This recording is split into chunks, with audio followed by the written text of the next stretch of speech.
يا شيخ قل لي كيف ترتاح النفس في هذه الدنيا؟ لن ترتاح. من قال أن الدنيا راحة؟ علم خلق الإنسان في كبد، في تعب، مشقة.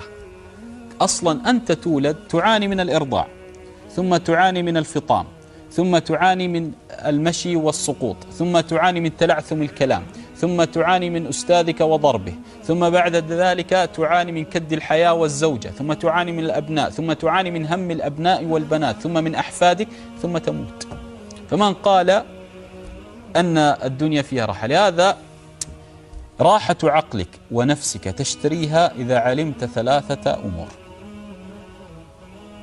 راحة قلبك وعقلك تغنمها وتكسبها إذا علمت ثلاثة أمور. لا سلام من الناس، أنت لست في الجنة، سهام الناس ستأتيك ولو جلست في بيت أبيك ستأتيك. لهذا الله عز وجل أول نعمة يمتن بها على أهل الجنة: ونزعنا ما في صدورهم من غل.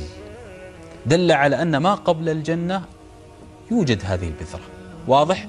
لهذا ثلاثة أمور ضعها هنا واكتبها في حياتك يوميا، على سيارتك، على مكتبك، على جهازك، في كل مكان.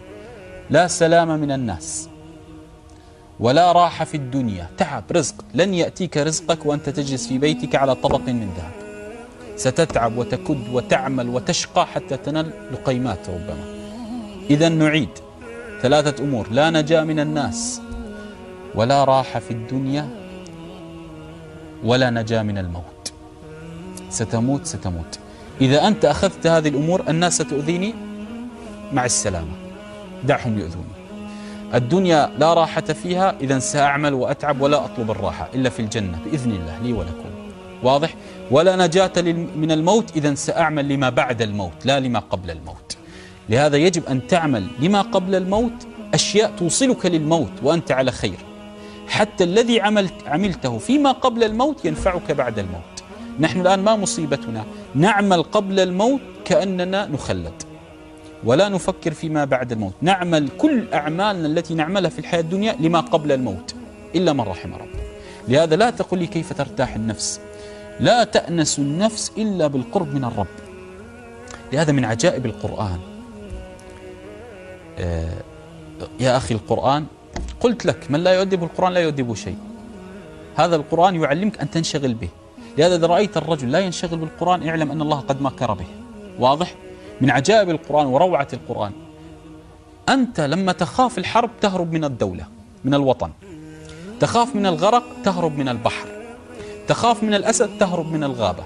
تخاف من المرض لا تنزل في بيئة فيها مرض. تخاف من الفقر تجمع المال. يعني تفر من الأشياء التي تخاف منها. إلا الله. إذا أنت كنت تخشى الله وتخاف من الله فر إليه.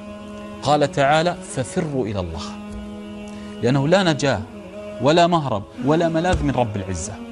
لهذا كل شيء في العالم تخاف منه فر منه، إلا رب العباد إذا خفت منه فر إليه. واضح؟ نعم. لهذا لا تطلب الراحة طالما أنت تتنفس، لا راحة. نعم.